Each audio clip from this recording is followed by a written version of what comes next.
Hello students, welcome to एमडी सीमायन के विषय। आज आप लोगों को प्रश्न 8.1 का प्रश्न संख्या 8 बनाने जा रहा हूं। मेरा उद्देश्य है कि आप लोगों को जो भी मैं प्रश्न बनाऊं वो परीक्षा की दृष्टि से इंपॉर्टेंट हो। क्या हो? परीक्षा की दृष्टि से इंपॉर्टेंट हो। तो चलिए इस क्वेश्चन को देखिए कैसे सॉल्व होता है। इसके अतिरिक्त और भी मैं कुछ क्वेश्चन बनाऊंगा जो कि आपको परीक्षा के उद्देश्य से इंपॉर्टेंट होगा, यानी कहिए कि क्या कि आवश्यक होगा परीक्षा के लिए पढ़ना। तो चलिए इंपॉर्टेंट क्वेश्चन में भी आपका ये है। इसमें आपको क्या कहता है, देखिए क्वेश्चन पढ़िए। कह रहा है कि यदि 3 cot a बराबर 4 तो जांच कीजिए कि 1 माइनस टेन स्क्वायर ए बाटा 1 प्लस टेन स्क्वायर ए बराबर कॉस स्क्वायर ए माइनस साइन स्क्वायर ए है या नहीं है। आपको बताना है कि इतना यदि वैल्यू दिया गया है, यानी 3 cot a बराबर आपको 4 दिया गया है, तो आपको जांच करना है कि ये जो है यानी LHS और RHS इक्वल टू होगा कि नहीं होगा। इसमें ए को LHS मान लेंगे, ए को RHS मान लेंगे प्रूव करने के लिए या जांच करने के लिए। तो चलिए पहले आपको क्या करना होगा। चलिए यहाँ पर आप एक त्रिभुज बनाएंगे, जैसा कि मैं पहले आपको बताते आ चुका हूँ कि इसमें आपको क्या करना होता है कि निष्पत्ति जो दी गई है उससे एक त्रिभुज बनाएंगे। अब चलिए यहाँ क्या है, मल्टीपल में है तो इसको लिख लीजिए। चूंकि यहाँ पर आप हॉल लिख दीजिएगा, हॉल। चूंकि 3 cot a बराबर 4, इसलिए cot a बराबर, अब देखिए राइट साइड में है 4 तो राइट साइड में ही रह जाएगा, और लेफ्ट साइड में यानी बाएं में आपका क्या है, cot a 3 से इसमें गुना हुआ है। क्या हुआ? 3 से गुना हुआ है। जब ये दाहिने जाएगा तो आपका क्या हो जाएगा, भाग हो जाएगा। तो आपका हो गया cot a बराबर 4/3। अब होता क्या है, cot a बराबर, देखिए होता क्या है, तो tan थीटा बराबर क्या होता है, tan थीटा बराबर लंब बटा आधार होता है। और तो cot थीटा बराबर आधार बटा लंब हो जाएगा। tan थीटा बराबर लंब बटा आधार, तो cot थीटा बराबर आधार बटा लंब हो जाएगा। और चलिए यहाँ पर ए है, ये आप कहीं भी न्यून कोण लिख सकते हैं। क्योंकि ये सम कोण है तो इसको आप ये नहीं लिख सकते हैं, क्योंकि यहाँ आपका न्यून कोण है, निष्पत्ति में ये न्यून कोण है, इसलिए आप इसको कभी भी सम कोण पर मत लिखिएगा। यहाँ लिखिए या यहाँ लिखिए, कोई भी न्यून कोण आप शो कर सकते हैं। तो मैंने यहाँ पर ए शो किया। अब इसके बाद बी और सी कहीं भी शो कर सकते हैं। बी यहाँ भी कर सकते हैं, सी यहाँ भी कर सकते हैं, क्योंकि एक क्रम होता है। क्या होता है? एक क्रम होता है। तो अब देखिए, मान लीजिए कि जैसे मैंने ये लिखा है ए, और यहाँ यदि बी लिखूं, यहाँ सी लिखूं, तो पर हमारा क्रम पूरा हो जाता है। क्योंकि ए बी सी हो जाएगा, तो आपको किसी न किसी तरह से क्रम पूरा करना है, जो कि साइक्लिक क्रम है। मैंने आपको निर्देशांक ज्योमेट्री के वीडियो में साइक्लिक क्रम बता चुका हूँ। तो इस तरह से साइक्लिक क्रम आपको लेना है। यहाँ भी लेते तो ए बी सी कर देते या ए बी सी कर देते, कोई दिक्कत नहीं है। क्योंकि ये आपसे नहीं कह रहा है कि इसका कौन सा एंगल 90 डिग्री का है, कौन सा कोण समकोण है, ये आपसे नहीं पूछा जा रहा है और नहीं आपको क्वेश्चन में कहा जा रहा है। तो इसलिए केवल न्यून कोण की चर्चा हो रही है, तो न्यून कोण आप ले लीजिए। इसके बाद समकोण बी और सी में से कोई भी रख सकते हैं। चलिए अब क्या कीजिएगा, इसमें क्या होता है, cot थीटा बराबर आधार बटा लंब। तो आधार बटा लंब यदि चाहेंगे तो यहाँ पे लिख सकते हैं, आप तो यहाँ डायरेक्ट लिख सकते हैं, क्योंकि आपको प्रूव करना है। तो आपको जैसा इसके पहले मैं वीडियो जो बनाया था उसमें आपको क्या बताया था कि इसको विधिवत में लिख दिया था कि कितना होता है, लेकिन यहाँ आपको आवश्यक नहीं है विधिवत लिखना, केवल आप वैल्यू रख लीजिए। कितना रखिएगा, तो इसमें आधार हो जाएगा, क्योंकि आपके दिमाग में होना चाहिए कि ये क्या है, लंब है कि आधार है। तो चूंकि tan थीटा है या tan a होता है, जो भी हो तो लंब बटा आधार होता है, और यहाँ cot है, cot a है, तो हो जाएगा आधार बटा लंब। अब देखिए आपका एंगल यहाँ है, एंगल यहाँ है, तो आधार कौन सा होगा, आधार थीटा की संलग्न भुजा, लिखा है थीटा की संलग्न भुजा। तो यहाँ थीटा के स्थान पर आपका क्या है, ए है, तो ए के संलग्न भुजा, ए के संलग्न भुजा 4 है, ये आपका आधार होगा। अब आधार बटा लंब होता है, 3 आपका लंब हुआ। अब इसमें क्या आपको ज्ञात करना है, AC ज्ञात करना है, AC। तो पाइथागोरस प्रमेय से AC आप निकाल दीजिए। AC क्या है, कर्ण है, तो कर्ण बराबर अंडर रूट लंब स्क्वायर जोड़ आधार स्क्वायर, लंब स्क्वायर जोड़ आधार स्क्वायर। तो ये आपका हो गया अंडर रूट 3 के हो गया 9 और प्लस 16 इक्वल टू 25। 25 का कितना हो जाएगा, 5 हो गया। तो चलिए आपका क्लियर हो गया, ये इसका कर्ण हो गया 5। ये ध्यान दीजिएगा कि जब भी कर्ण होगा तो अन्य दो भुजाओं से बड़ा होगा। कर्ण क्या होगा, अन्य दो भुजाओं से बड़ा होगा। यदि ऐसा नहीं होता है तो आप गलत वैल्यू निकाले हैं, ये ध्यान पर रखिए। कभी भी कहीं भी जब भी समकोण त्रिभुज आएगा तो कर्ण सबसे बड़ी भुजा होती है। तो चलिए अब देखिए, इसमें आपको किसका वैल्यू निकालना है, tan a साइन कॉस, यानी साइन कॉस tan आपको वैल्यू निकालना है, और तीनों में क्या है, a है। तो चलिए आप सुविधा के लिए क्या कीजिए कि इसको साइन का निकाल लेते हैं यहाँ से। साइन a बराबर लंब बटा कर्ण होता है, तो ए यहाँ है तो लंबी हो जाएगा, और कॉन ए सी हो जाएगा, ऐसी आपका 5 आया है। और कॉस ए बराबर आधार बटा कौन होता है, आधार बटा कौन होता है। अब कितना है आपका, क्या होता है कि अब साइन ए निकाल लीजिए 3/5, तो कॉस का निकाल लीजिए 4/5 हो गया। और इसके बाद आपको निकालना है टेन ए बराबर क्या होता है, लंब बटा आधार, लंब बटा आधार। तो लंब कितना हो गया, 3 हो गया, और बटा में हो गया 4, आपका 10 निकल गया। और साइन कॉस 10 3 हो, देखिए साइन कॉस 10 निकल गया। अब आपको क्या करना है, यहाँ से पहले LHS ले लीजिए, LHS इसको बोलते हैं लेफ्ट हैंड साइड। LHS मतलब लेफ्ट हैंड साइड, क्या होता है, लेफ्ट हैंड साइड। तो बाम पक्ष यानी बराबर के जो बाएं होता है उसको लेफ्ट हैंड साइड बोलते हैं, और जो बराबर के दाहिने होता है उसको राइट हैंड साइड बोलते हैं। ये हमारा बायां हाथ है, तो बायां हाथ है तो ये बायां और है बराबर के, ऐसे हो गया है ना। तो हमारा हाथ जो बायां है ये देखिए, तो ये बाईं साइड में हो गया, इसलिए इसको LHS बोलेंगे।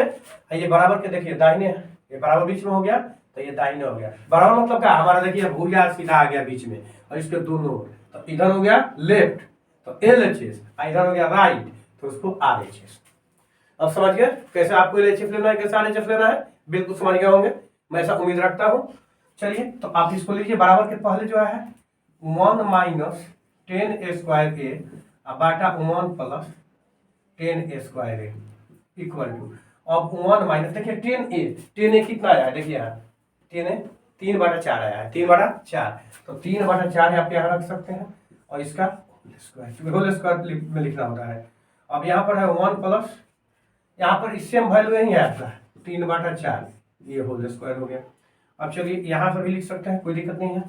और इसके बाद में हो जाएगा आपका 1 - 3 के स्क्वायर, 3 का स्क्वायर कितना होता है 9, 3 का स्क्वायर 9, 4 का स्क्वायर 16 बाटा 1 + 3 का स्क्वायर 9, 4 का स्क्वायर 16।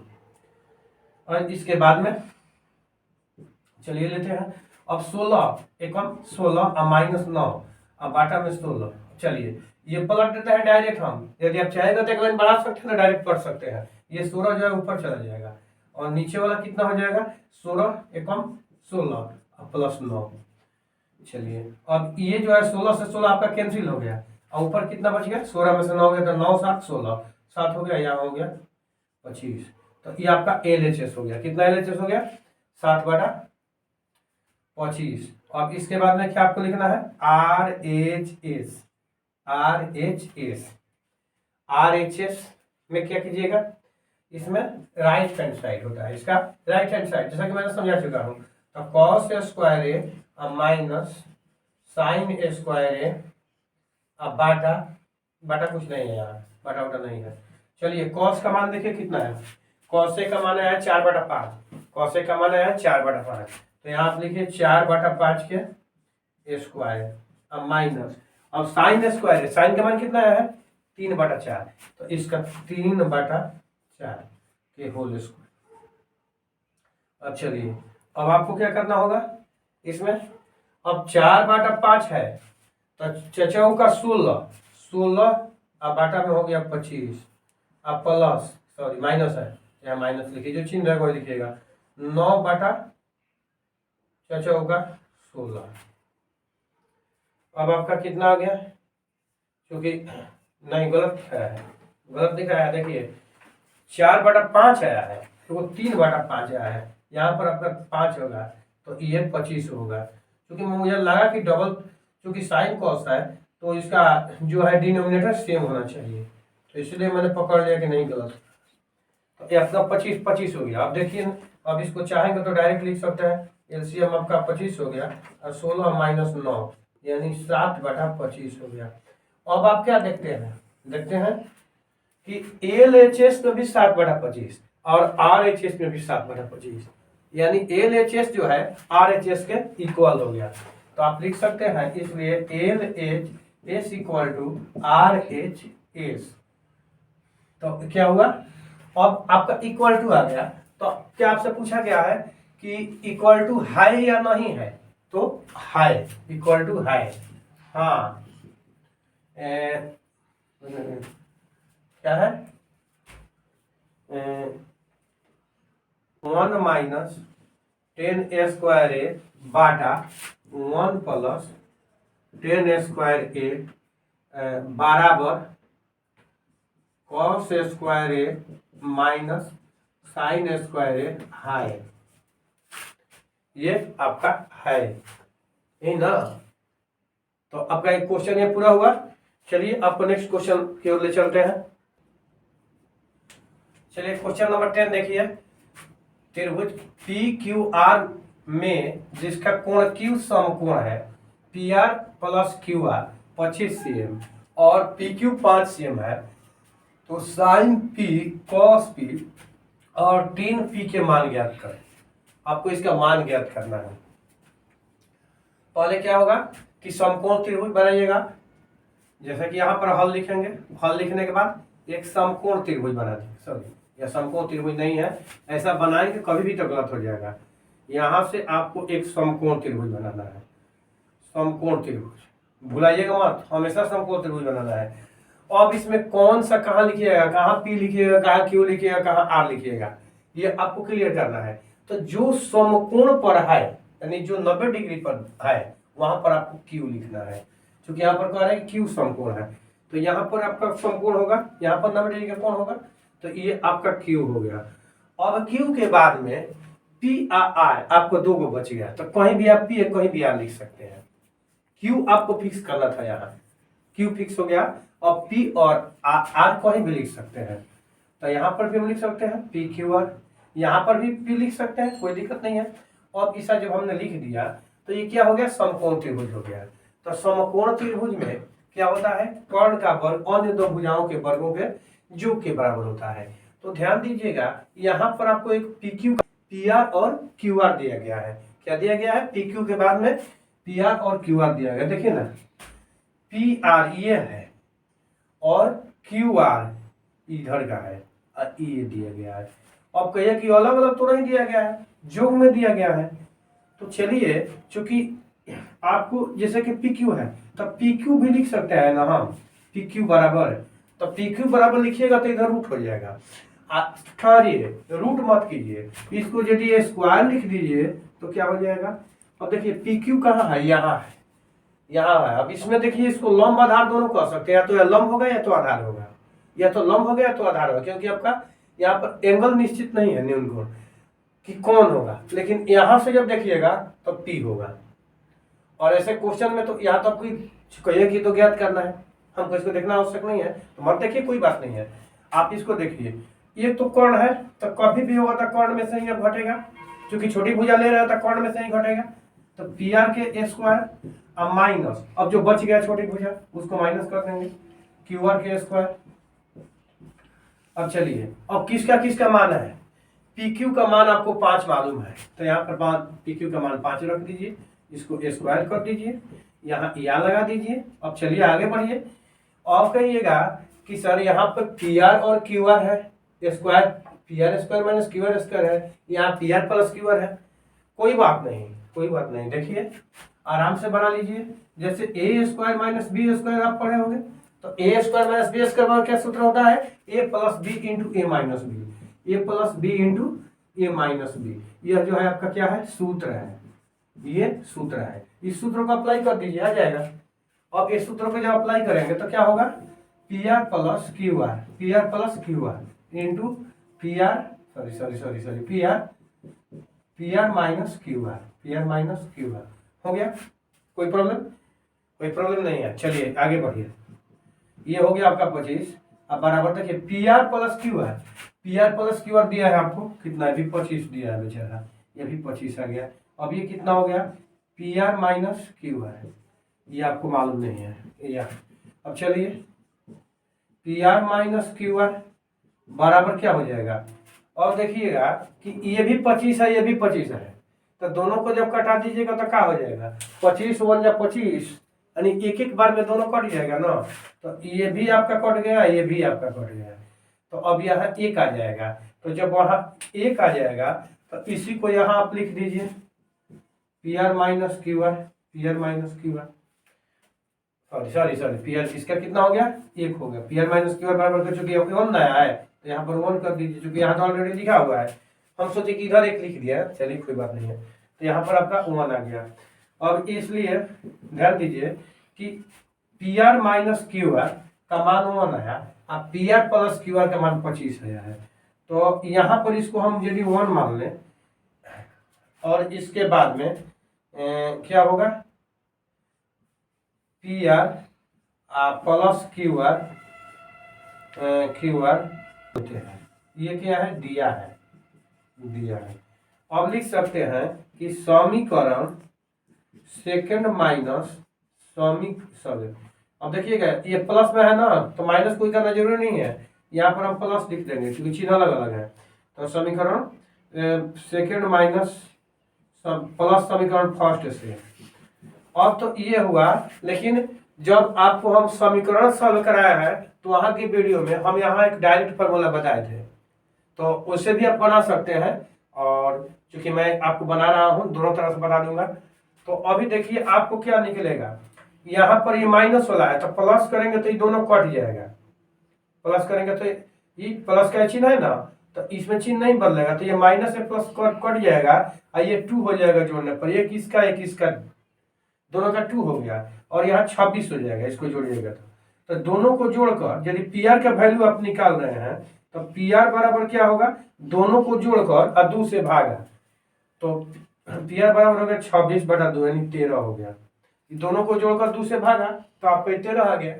अब इसके बाद में इसका वैल्यू निकालिएगा तो इसमें क्या होगा कि ये माइनस आ जाएगा, ध्यान दीजिएगा ये माइनस आ जाएगा, तो ये माइनस आ जाएगा जब इसको ये माइनस हो जाएगा एगो, या फिर ये प्लस हो जाएगा। घबराने की बात नहीं है, इसको समझिए बहुत जल्दी बन जाएगा। तो ये जो है अब ये दोनों को क्या करना होगा, घटाना होगा, घटा कर आधा, दोनों को घटा कर आधा, प्लस वाला निकालिए तो जोड़कर आधा, घटाओ में जो है ये वो निकालिएगा तो घटा कर आधा कर लीजिए, छोटा वाला का आपका आ जाएगा ऐसे। तो पी आर क्या है, बड़ा है ना, ऐसे ही पी आर आपका बड़ा है, तो अब इसके घटा करके आधा कीजिएगा तो ये 12 हो जाएगा। कितना हो जाएगा, 12 हो जाएगा। कौन सा 12 हो गया, क्यू आर आपका 12 हो जाएगा, क्यू आर इक्वल टू 12 आ गया ना। अब क्या कीजिएगा, अब आपको जो वैल्यू निकालना है वो वैल्यू निकाल सकते हैं। अब देखिए कहिएगा कि आप डायरेक्ट बनाए हैं, तो मैं डायरेक्ट इसको बनाया हूँ, अब आप लोगों को समझा देता हूँ एक बार फिर यहाँ पर कि कितना आने वाला है, कितना आने वाला है। देखिए अब वो फर्स्ट प्लस किया है ना, तो ये तो आपको समझ में आ रहा होगा कि 2 पी आर हो जाएगा और क्यू आर से क्यू आर कैंसिल हो जाएगा, ये 26 हो जाएगा। अब देखिए पी आर बराबर 26/2 बराबर कट कर कितना हो गया, 13, इसलिए पी आर बराबर आपका कितना हुआ, 13 हुआ। ऐसे ही बना सकते हैं, हमारा पी आर बराबर 13 आया है ना। अब एक आप नियम पढ़े हैं कि समीकरण फर्स्ट में पी आर का मान रखने पर, और समीकरण फर्स्ट में पी आर का मान रखिएगा तो पी आर कितना आया है, 13 माइनस क्यू आर बराबर 1। अब देखिए अब इसको यदि लाइएगा तो ये बाएं में आएगा तो माइनस हो जाएगा, ये दाहिने जाएगा तो प्लस हो जाएगा, यानी आपका 12 आ गया। तो इतना काम किए तो 12 आया, तो ऐसे भी आप बना सकते हैं, यहाँ से कोई प्रॉब्लम नहीं है। और ना ही तो मैं इसे समीकरण में समझाया हूँ, जैसे अभी भी आपको समझा दिया, आप जाने की आवश्यकता नहीं है, यहाँ पर भी समझ सकते हैं। देखिए वो प्लस है वो माइनस है, तो आप प्लस वाला का निकालिएगा तो जोड़कर आधा कर दीजिएगा, और माइनस में एगो प्लस एगो माइनस है तो माइनस वाला में का निकालिएगा तो घटा कर आधा कर दीजिएगा, आराम से बन जाएगा। वही किया हूँ, जोड़ कर आधा किया हूँ और माइनस वाला में घटा कर आधा किए हैं, उसमें से घट कर आधा हो गया। तो चलिए आपको समझता है कि क्लियर हो गया होगा। तो चलिए अब इसको मिटा देते हैं और यहाँ से आपको बता देते हैं कि क्या आपको निकालना था। फॉर्मूला भी मिटा देता हूँ।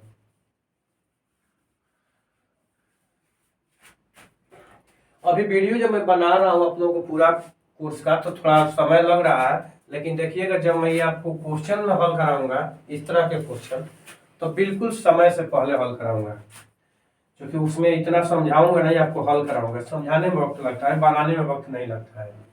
अब इसको लिखिए साइन पी बराबर कितना हो जाएगा, पी आपका यहाँ है लंब बाटा कर्ण होता है, तो लंब यानी क्यू क्यू आर बाटा कौन पी आर।